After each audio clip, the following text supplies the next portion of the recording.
So today I'm throwing in a quick video that we just had to do. I had already had Scott and John. They got videos coming up on Saturday and Sunday talking about the robot, about Optimus. And in particular on Sunday, we're going to be talking about how easy it's going to be to ramp this thing up.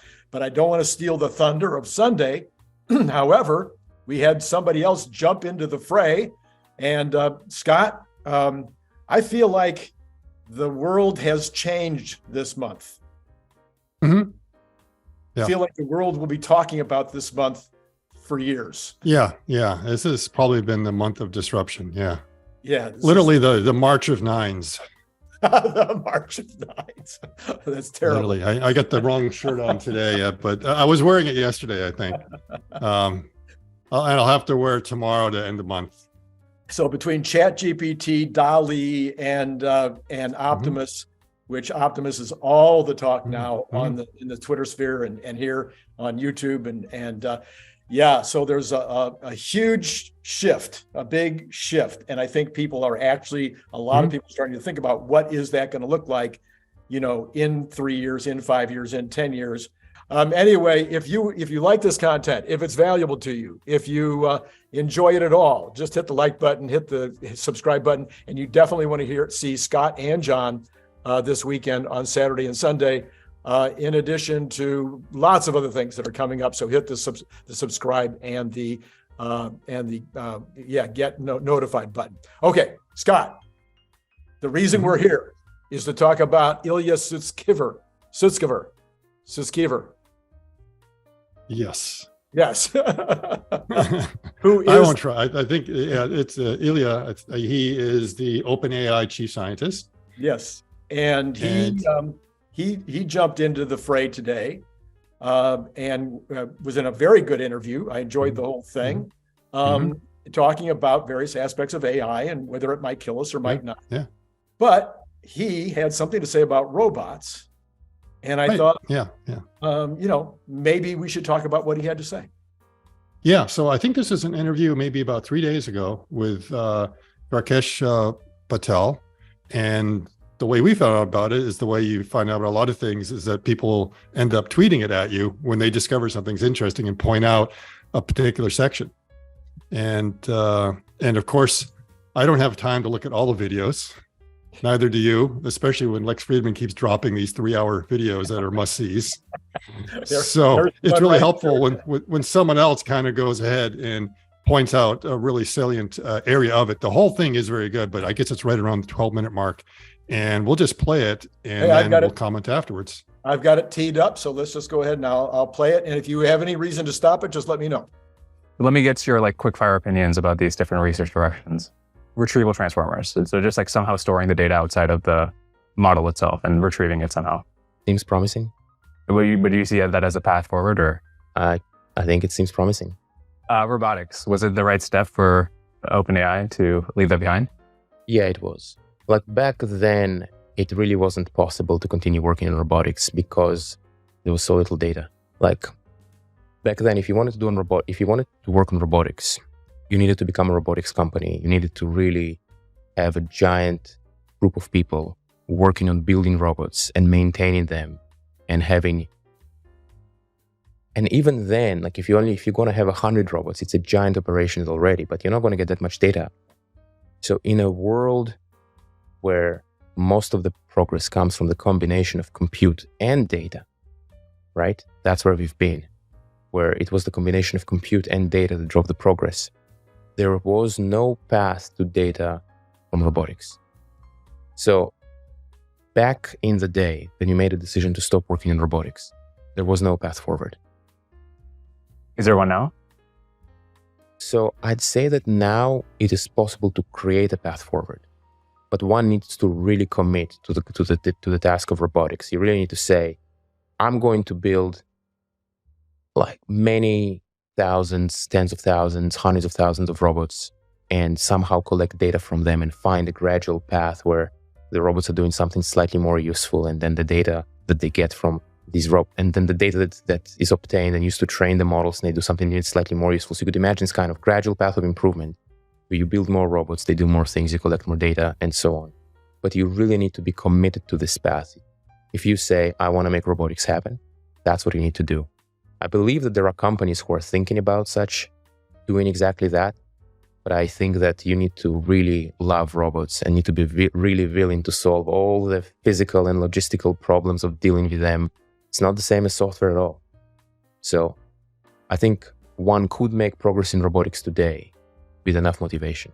All right. So, Scott, I listened to that and I thought to myself, it sounds an awful lot like some of the things we've been talking about. So, your first impressions? Wow. I mean, he came just so close to saying Tesla without saying Tesla. I mean, yeah, no kidding. It clearly was in his mind because it was a description of the entire Project Optimus. I mean, there's no doubt about it. Just the idea that it's possible. You need to be committed to make many, he said hundreds, thousands, tens, hundreds of thousands. So he's seeing it as a massive data problem. And that each step they need to be slightly more useful, on this gradual path of getting better. You must really love it and really be willing and, almost have this use case. It describes just one company right now, or at least one company that is taking that path forward and understands that path forward because they've already been doing it with another robot, and that is the robot on wheels. So, yeah, I'm sure it was the back of his mind, but he just wasn't going to come out and say it. And I thought it was interesting how he pointed out that 7 years ago, they decided not to go the robotics way because it hadn't come together yet. You didn't have this confluence of enough compute and enough data and enough technology and enough hardware to really put it all together into something that could happen. Yeah. But I think they had one thing. They had everything except the robots because it's a data problem. So you may have had to compute, but you just didn't have the data source. Yeah. And to do that, you just needed to be able to have lots and lots and lots of robots. And of course, as soon as I saw that tweet come to me, I then forwarded it to you and wanted to say, hey, Randy, I think we were too pessimistic with our projections. Because after that, it's like, wow. I mean, it's like 500, I look like a joke now. It's like, you need way more than that. And of course, it's always been a huge data problem. And he's clearly seeing that and clearly pointing it out. And the one way to solve the data problem is you have to be able to produce lots of bots really cheaply. And it's very clear that that's the whole idea of Optimus, is to be the basic level bot that you need to be able to do this and be able to mass produce it at scale very, very easily by people who know how to do that. So he's describing exactly what has to be done, and everything there we've seen and agreed up till now. We know at some point there's going to be a scale, but now we realize the scale is way more important than we thought. Right. And it's a training. Yes. And again, the question is, all right, maybe they don't have enough places in the factory to do it with the robots. There's just not enough spaces for them to go in right now to absorb that 500 or 1,000, but doesn't mean they can't just come up with all kinds of little tasks that it does to try to get that improvement. And at the same time, it doesn't mean the same robot has to always be doing the same task. Right. A lot of the idea is to have the same task done by many, many different robots. That's what the data is. The data is coming from the fact that you have each robot, which is a little bit different to the other, and being able to see how they do it. Of course, it's nice to have the same robot, doing maybe that task again, but you need to have a lot of them. So you can be swapping them around, doing shifts. So maybe it only works 8 hours a day, and then the other bots come in and do something else. So there are a lot of ways of collecting the data, but it's the scale. And so, well, spoiler alert. So some folks will hear this again when they're watching on Saturday or Sunday, but you said the other day, you could imagine a big room where they just put 1,000 robots walking around. Playing mini golf, maybe, picking up, throwing things to each other, whatever, just doing activity that would help get better at balancing in odd situations, maybe walking across different surfaces, but just have a whole bunch of robots, because the more data, the more learning they have, the more abilities that they have to keep their balance in all situations, then the faster they're going to learn to do that, which then it all gets uploaded to everybody. So they all get the same learning. But now I think what you said a minute ago sounds to me like what I was thinking the whole time just now when I was listening, that you could have stations. You could have a big warehouse, like a JCPenney sized warehouse. I don't know where you'd find one of those. They're all over the place. JCPenney warehouse. And you have stations all around this warehouse, one's with drilling, another with sawing, another with hammering, another with, building IKEA furniture, but whatever it is, and you've got all these stations, and you've got individuals in there training them. You have simulations training them.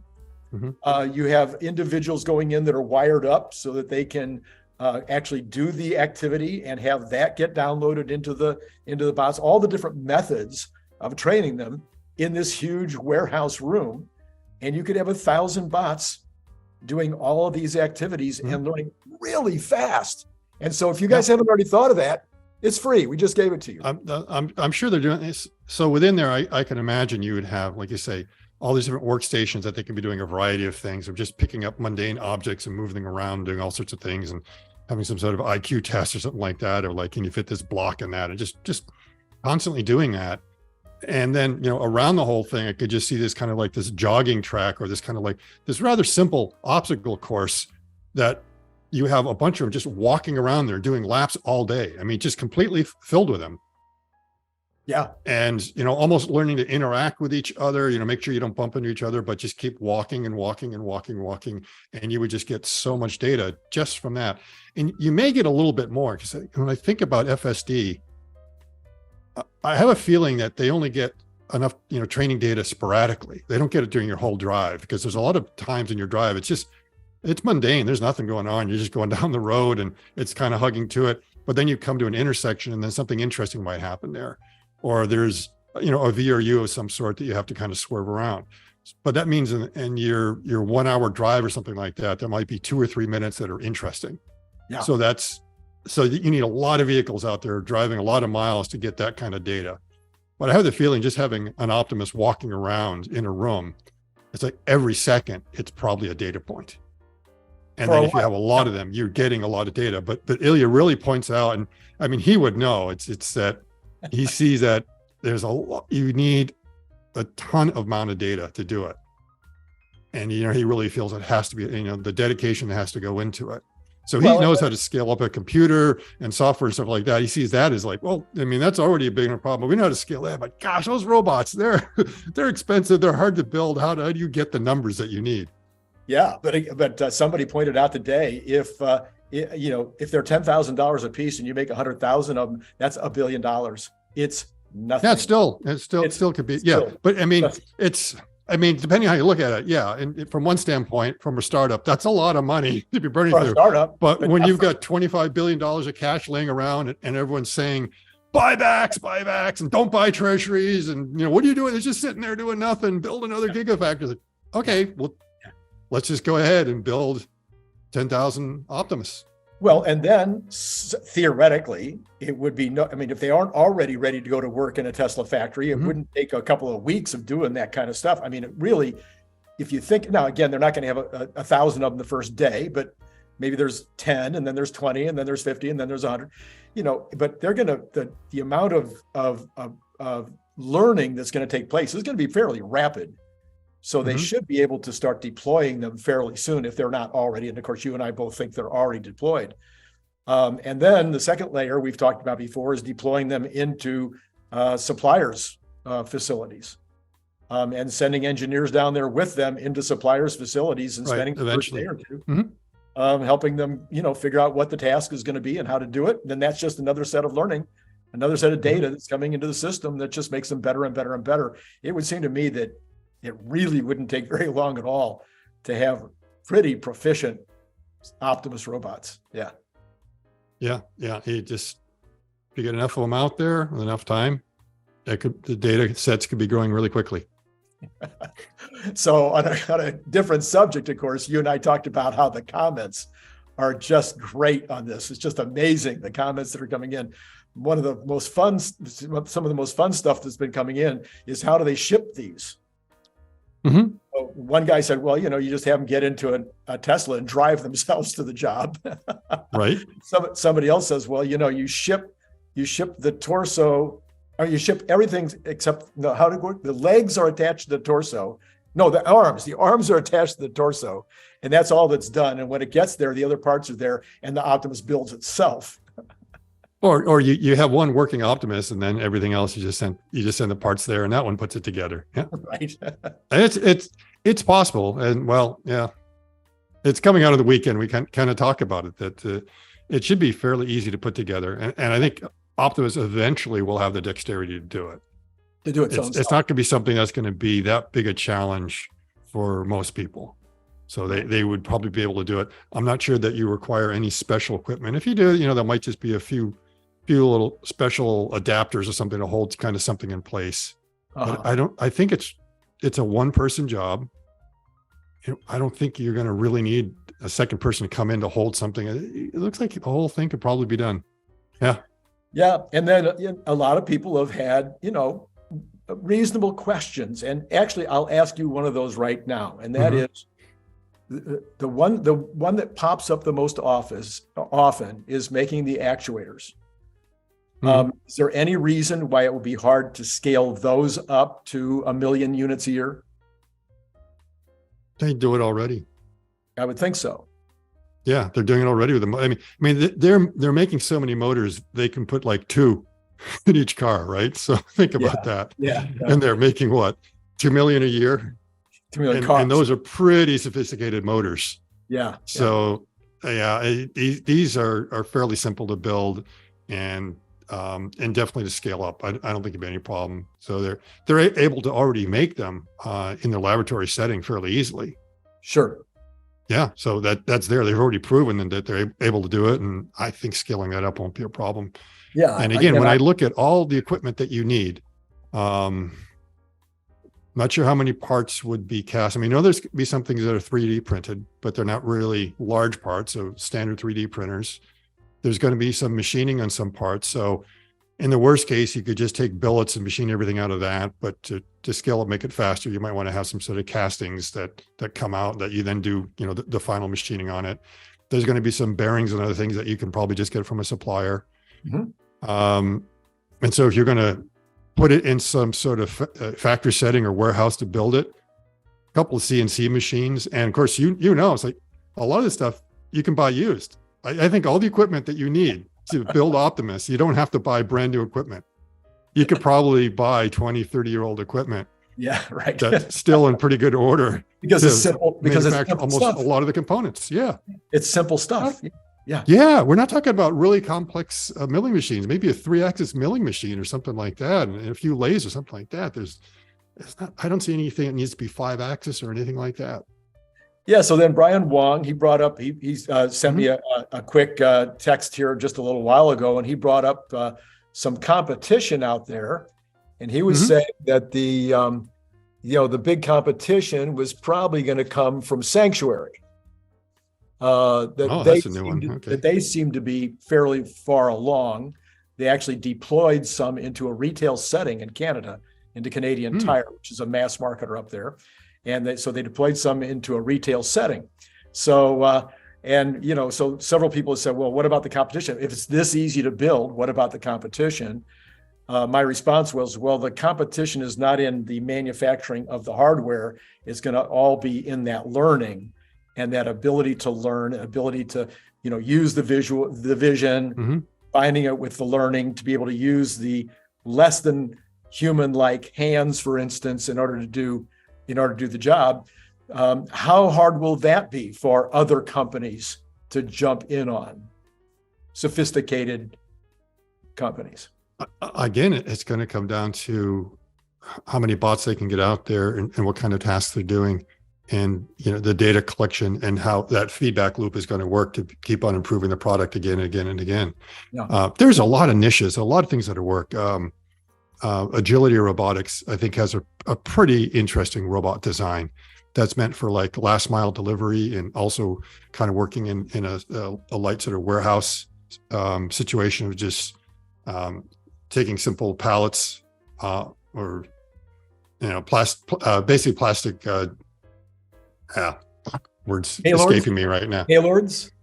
Yeah, just taking them off of shelves and putting them on conveyors and stuff like that. And it's really well designed for that. And they took a very minimalist approach to the way they're going to do the walking. So they still walk, but the knees go backwards. So it's more like flamingo legs. Okay. It makes sense because they're trying to crouch down, do everything else, but they can still handle a lot of surfaces. And they said, well, we're not going to go with hands, but we're just going to have these simple it's a very simple hand that doesn't have fingers, but it's all you need to get the job done. And so it really works out pretty well. So, and I think it's going to work, and they could end up collecting a lot of data. And it looks like one of those bots that they could probably produce pretty quickly because they just, again, a nice minimalist design. And someone else sent another bot out there today that I saw is also interesting, that it looks like they're trying to come up with one that might be really easy to put together. Not worrying about the bot problem, but worrying more about the data collection problem. And how can we start making enough of these things that just goes out there and just starts collecting data of interacting with the real world. So I'm not surprised that you're starting to see this, because what it does is it legitimizes the whole concept of a humanoid robot.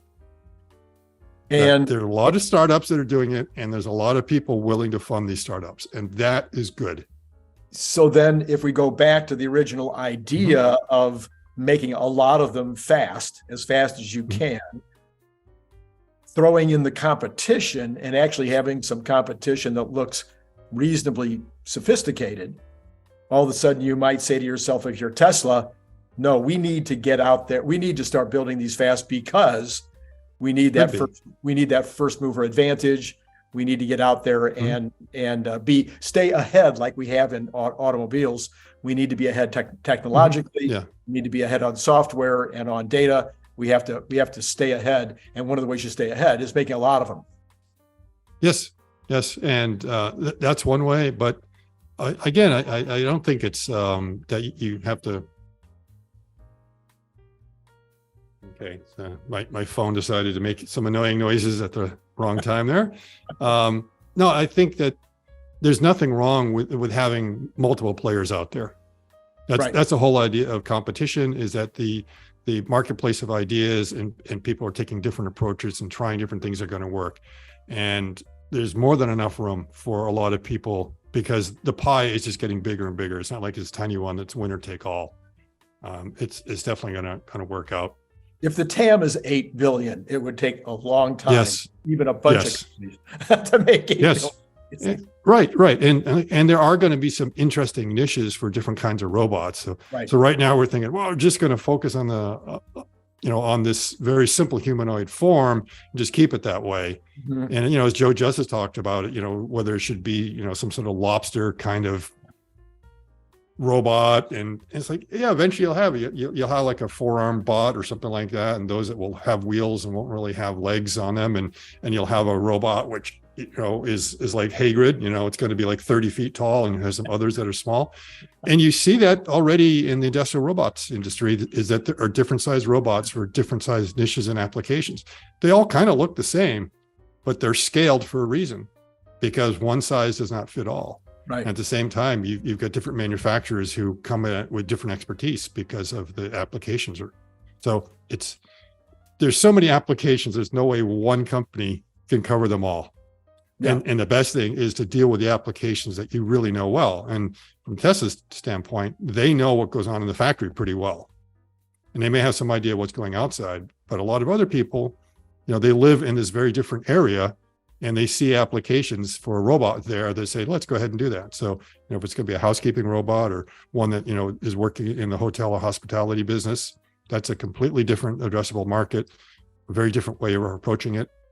And, maybe does it need to be a walking robot? What kind of hands does it need to have there? What does its appearance have to look like? It has to have, has to be able to smile and look a bit friendlier. It's going to be a different bot for something like that. So my son is in marketing. He's followed the old man into marketing as a career.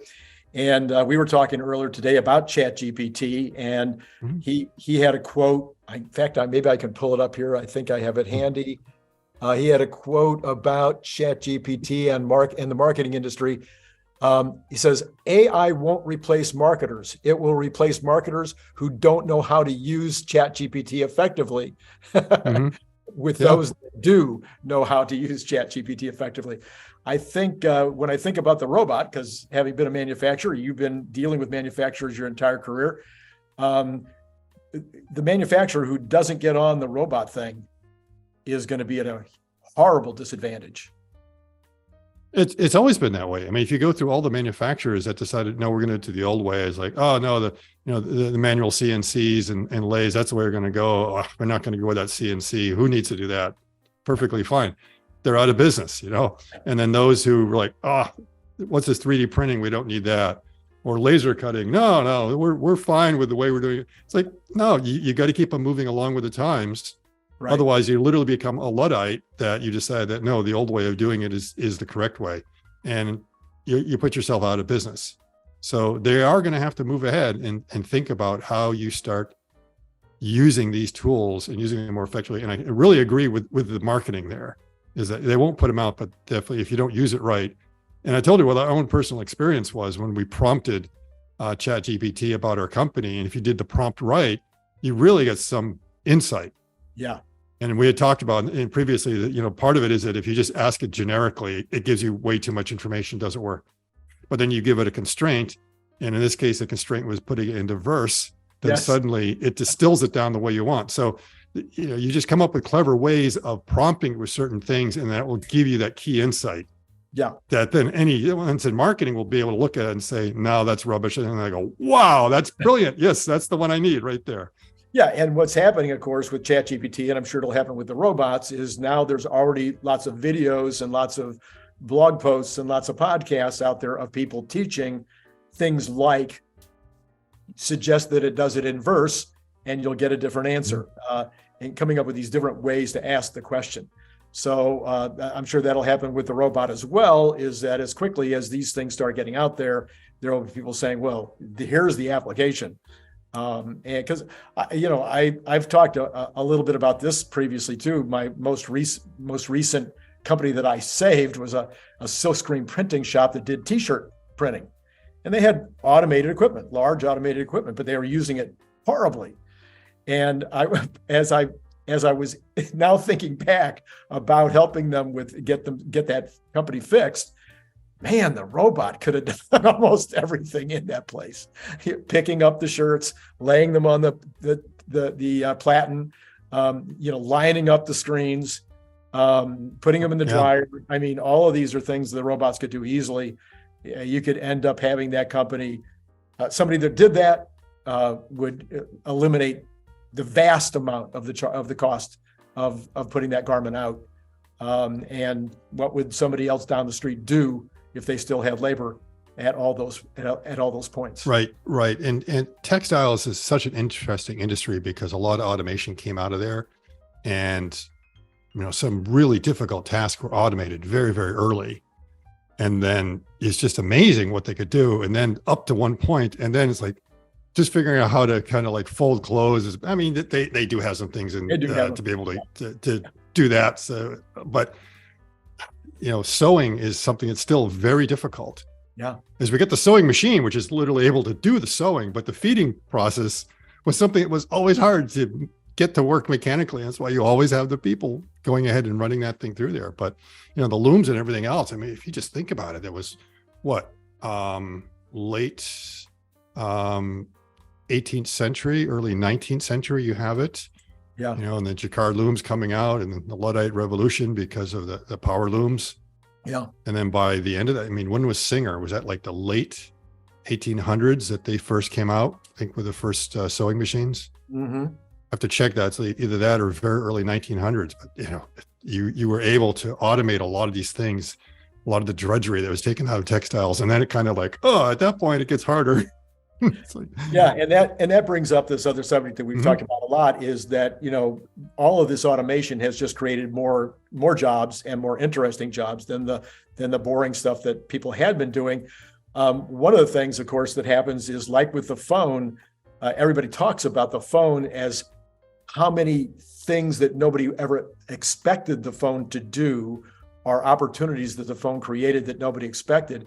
Your thought a minute ago of giant robots and robots with multiple arms and whatnot, there's got to be hundreds of thousands of products and opportunities out there that couldn't be done if there was any labor at all.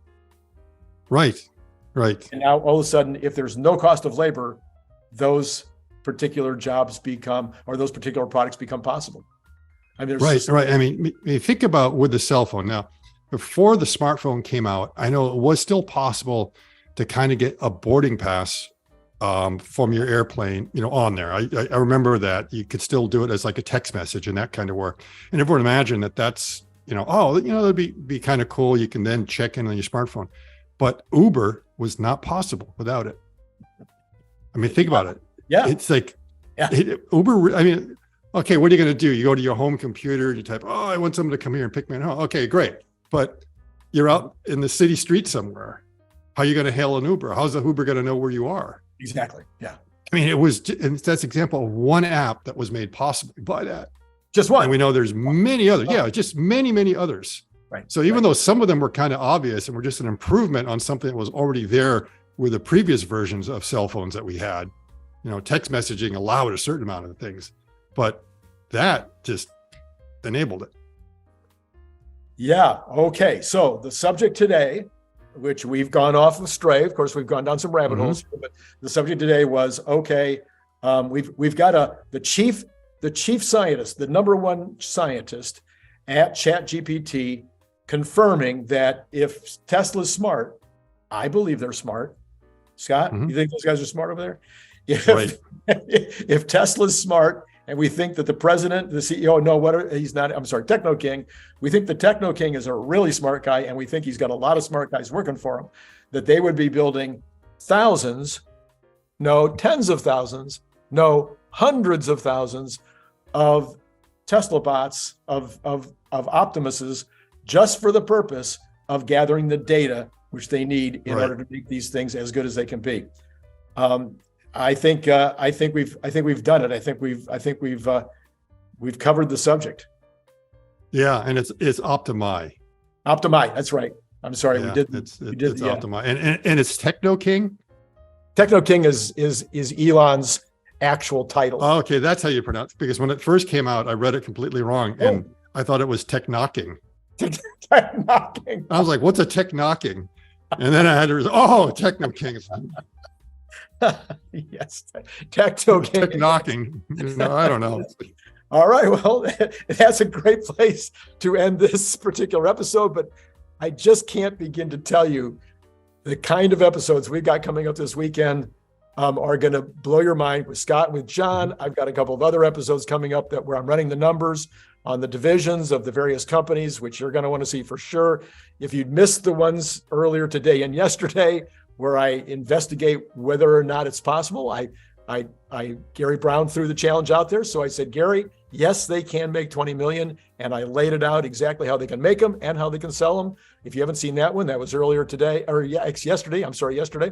So with all that said, subscribe, hit notify, join Patreon, and help to support all this work on this channel. And then follow Scott over on Twitter, and John too, even though he was unable to make it today. All right. Thanks again, Scott, for being on. Thank you, Randy. And to all of you, it's been great talking to you. Click the link below to get your paperback, Kindle, or audiobook now.